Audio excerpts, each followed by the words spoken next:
Namaste YouTube, welcome to Enoma. We are going to give our reaction to Rush once again, and it is for Sweet Miracle. This is a Patreon request by our Patreon Snowdog118. I hope I got that right. And thank you for your support and love. Hope you enjoy this reaction. Let's get started with Sweet Miracle, the first time single take honest reaction of approximately 25 minutes.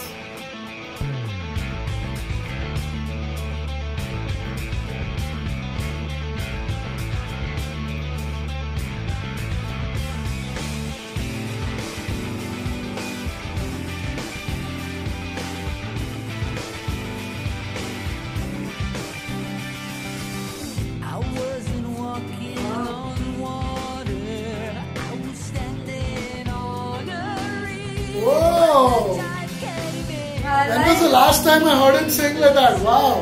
Amazing! Wow! I like this mood.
This is amazing.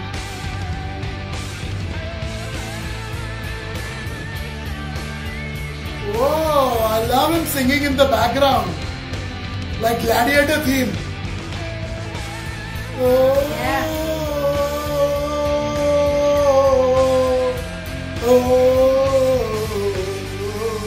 I wasn't praying for magic. I was hiding in plain sight, rising up from the surface to fly into the light, into the light. Oh, sweet miracle. Oh, sweet miracle. Oh, sweet miracle. Oh, sweet miracle of life.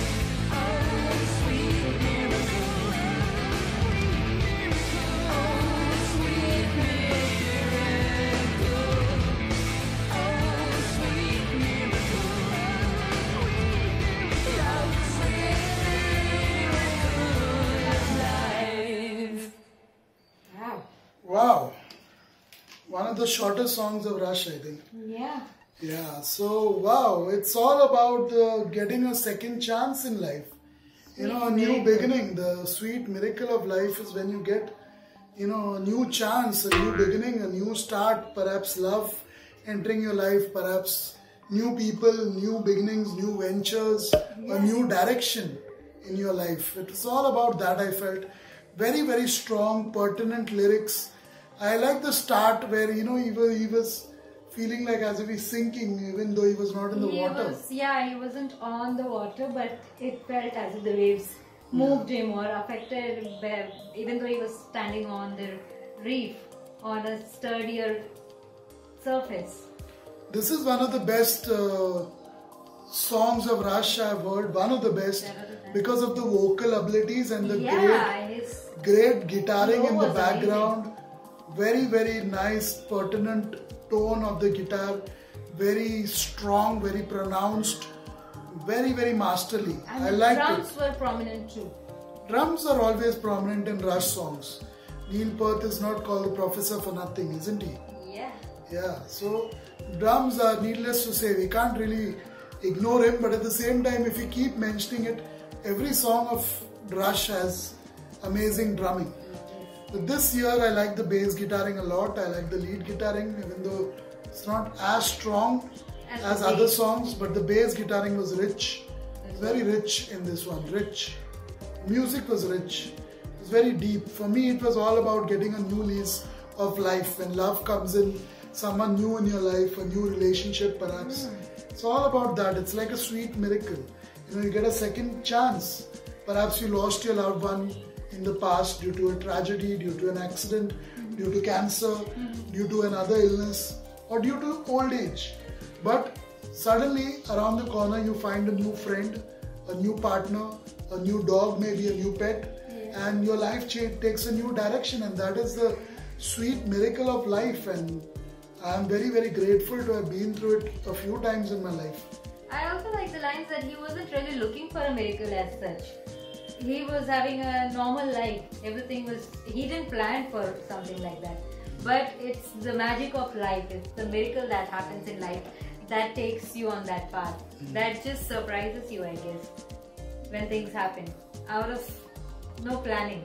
It's just the nature of life that keeps surprising you, keeps making it joyful or better way to live. It's all in the life, in the journey of the life. It kind of reminded me of the past for some odd reason. Past? Yeah, I thought about a lot about our reaction to the past when I was listening to this itself. Yeah. For some reason, maybe there the person was taking their life. Yeah.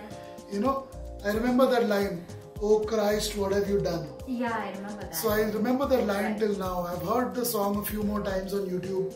Thanks a lot to YouTube for providing us this incredible platform. You wouldn't be here watching this reaction if it wasn't for YouTube. Neither would we be here able to give it to you at such a nominal cost, such an incredible platform for the whole world. I hear some people criticizing YouTube at times or hitting the dislike button. In fact, the most disliked video on YouTube is a video of YouTube. YouTube Rewind 2018 was the most disliked video on YouTube, the history of YouTube. And I find it really amazing because this is the same platform that where you have the freedom and opportunity to listen to music like this sort. I would never ever in my life have heard this song. Mark my words, if it wasn't for YouTube being there. And so accessible and at such a nominal cost. I mean, the cost is free. Membership is free. But at a nominal cost of the internet and time and electricity on your device, it is just astounding. This is just astounding. And this song, it reminded me of the past because there, the person is ending his life. He's taking away his life, The talk was the opening paragraph was about the school days and all that there. I remember something about that. And later on, he's just taking away his life. He's thinking of ending it. Here, you see a different side of Rush altogether. It's the same three guys. And that, why I'm bringing this comparison to your attention is because what I saw is the same three guys are capable of writing a song like The Pass, and they are also capable of turning things around and writing a song like this, like The Sweet Miracle of Life. Sweet Miracle. So they can write a totally different thing. There, the person is ending his life. And of course, Rush is criticizing it heavily. I know. I remember Rush saying in the words that, it's not something to be put on a pedestal. Not, you don't make a hero out of Don't make a hero tragedy. out of someone who's killed himself. I remember the line very well that you are not hero in this tragedy. So I love the other side of Rush, that on the same plane though, but they can also go to the other side, and that requires a lot of intelligence. You have to be trained as a psychologist or a counselor to understand what I'm saying. And I believe Neil Peart must have spent, this is my belief based on all that I've read of Rush in the last 2 months of reacting to them, 2.5 months now. what I can say is that Neil Peart must have definitely done his research well, because all that I know is that he is no counselor, he is no psychotherapist. So I am not sure if he has a proper college degree in psychology like me. But the fact that he is able to put pen to paper and write about the behavior of people and how they think and how they can imagine things and how they do things or why they do things even. The fact that he can do that consistently so well, of course there are many bands which do that at the same time. There are other sides that there may be more than 200 bands which you may not have heard of and I may not have heard of.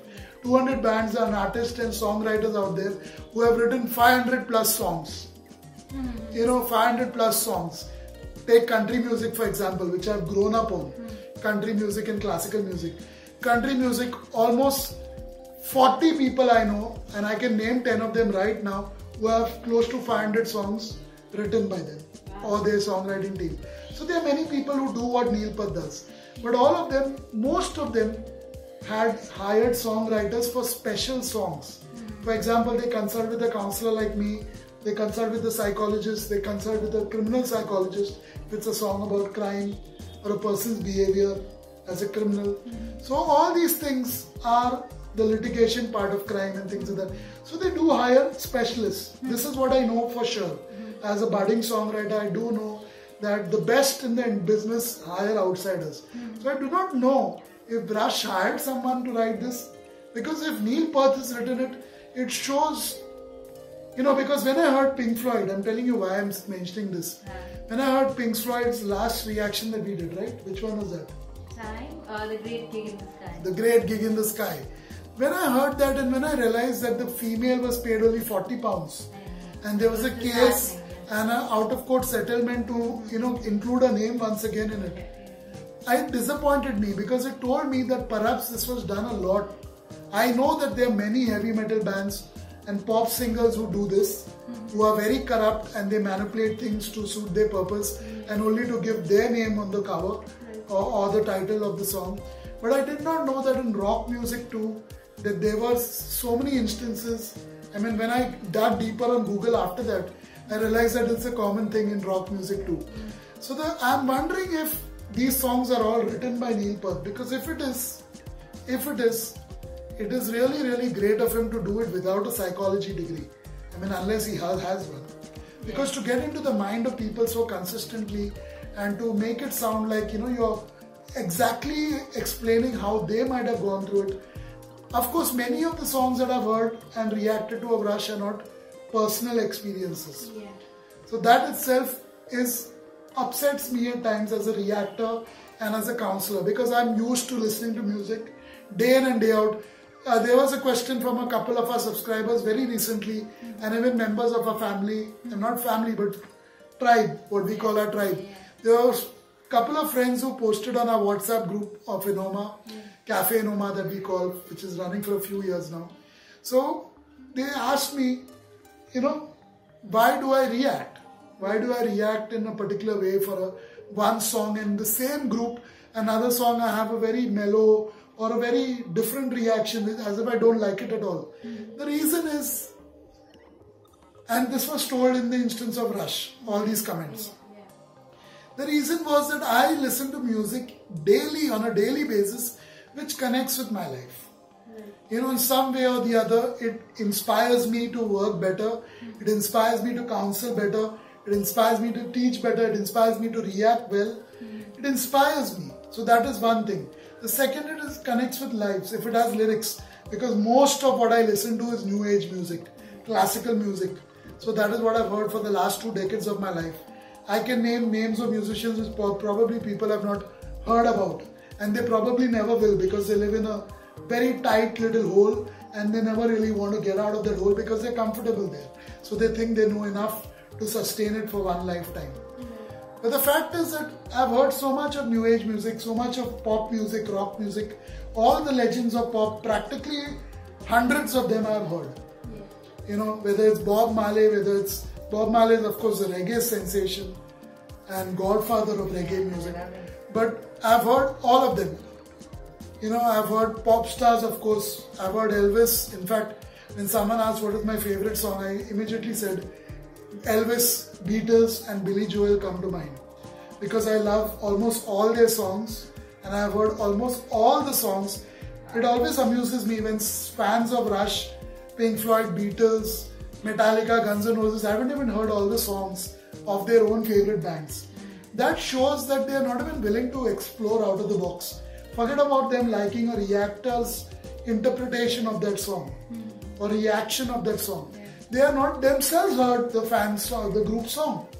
So how will they even know what the group is capable of?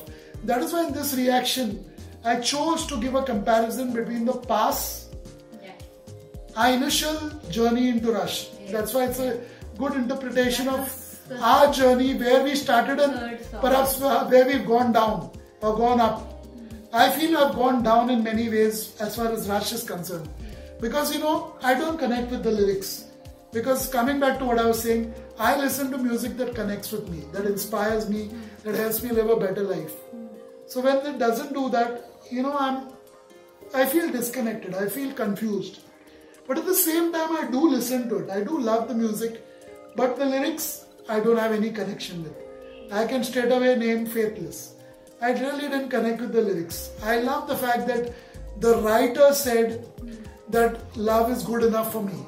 I did my thumbs up to that, I remember, you did it. Love is good enough for me. But for me, love is not good enough at all times. There is a higher power.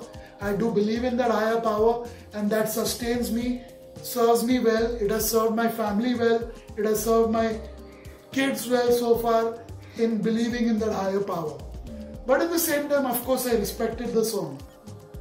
I respected the music. I analyzed it based on what I connected with. Whatever little I felt was okay to react to and analyze, I did it.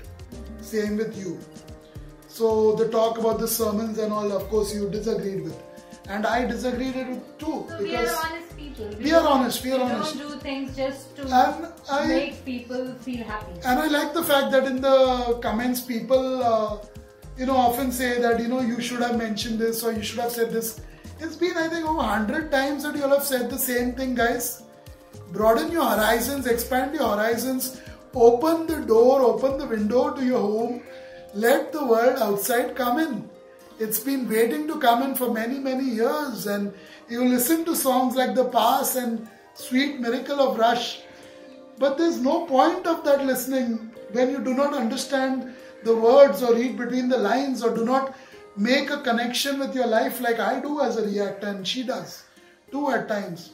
So broaden your horizons, because you keep telling us to interpret songs in the way that you want us to interpret it in, or Rush wants us to interpret it in. We are listening to the same songs, but I choose to listen to it at a particular moment in my life. You choose to listen to it in a particular moment of your life. The same goes with our interpretation. You're definitely not a counselor, right? And even if you are a counselor, you haven't trained 350 students of your country in counseling. If you have, I would have heard about you by now. So you haven't done that. So you're not coming from where I'm coming from. When I give my interpretation, there has to be a strong connection for me to analyze. For Sweet Miracle, it was all about the news lease of life. Perhaps for Neil Peart, who lost his wife and kid, his daughter. But at the same time, he found a new wife and daughter.